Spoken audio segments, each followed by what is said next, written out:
ഇതാ ഇവന്മാരാണ് green Jaguar guppies. ഇത് നമ്മൾ വ്യത്യസ്തമായ ഗപ്പീസിനെ പരിചയപ്പെടുത്തുന്ന സീരീസിൻ്റെ പാർട്ട് 1 വീഡിയോ ആണ് കേട്ടോ.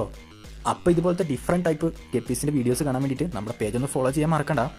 ഗ്രീൻ ജാഗോർ ഗപ്പീസ് ഇവന്മാരുടെ പേര് പറയുന്നത് പോലെ തന്നെ ഗ്രീൻ കളറും പുള്ളിപ്പുലിയുടെ ശരീരത്തിലുള്ള പോലത്തെ മാർക്കിങ്ങും ആയിരിക്കും ഇതിനുണ്ടാവുക. ഇതിൻ്റെ സ്റ്റേബിൾ ലൈൻ ഇപ്പോൾ മാർക്കറ്റിലുണ്ടെങ്കിലും നമ്മുടെ കയ്യിലുള്ളത് ഏകദേശം 6-7 കൊല്ലം പഴക്കമുള്ള ഒരു സ്ട്രെയിനാണ് കേട്ടോ. നല്ല പോലെ ടെയിൽ സൈസ് വരുന്നൊരു വെറൈറ്റിയാണ് കേട്ടോ ഇത്. ഇപ്പോൾ കാണുന്നത് ഏകദേശം 3 മാസം പ്രായമായതുകൊണ്ട് തന്നെ അത്രത്തോളം വലിപ്പം വെച്ചിട്ടില്ല. ഇത് നമ്മൾ അതിൻ്റെ പാരൻസിൻ്റെ വീഡിയോ കുറേ കാലം മുന്നേ എടുത്തു വെച്ചതാണ്. ഈ ഒരു ഐറ്റം ആർക്കെങ്കിലും വേണമെന്നുണ്ടെങ്കിൽ കമൻറ്റ് ബോക്സിൽ ഒന്ന് കമൻറ്റ് അടിച്ചോ. എനിക്ക് കൊറിയർ ചാർജ് മാത്രം തന്നത്, ഞാനിത് ഫ്രീ ആയിട്ട് നിങ്ങൾക്ക് അയച്ചു തരാം കേട്ടോ. ഫിഷിൻ്റെ ക്വാളിറ്റി എന്ന് പറയുന്നത് നമ്മൾ കീപ്പ് ചെയ്യുന്നതിന് അവർ കെയർ ചെയ്യുന്നതിനും ഡിപ്പെൻഡ് ചെയ്തിരിക്കും കേട്ടോ. അതുകൊണ്ട് തന്നെ ഈ ക്വാളിറ്റിയിൽ നിന്നും ഇതിനും നല്ല ക്വാളിറ്റിയിലേക്ക് നിങ്ങൾക്ക് ഇതിനെ കൺവേർട്ട് ചെയ്യാൻ പറ്റും കേട്ടോ.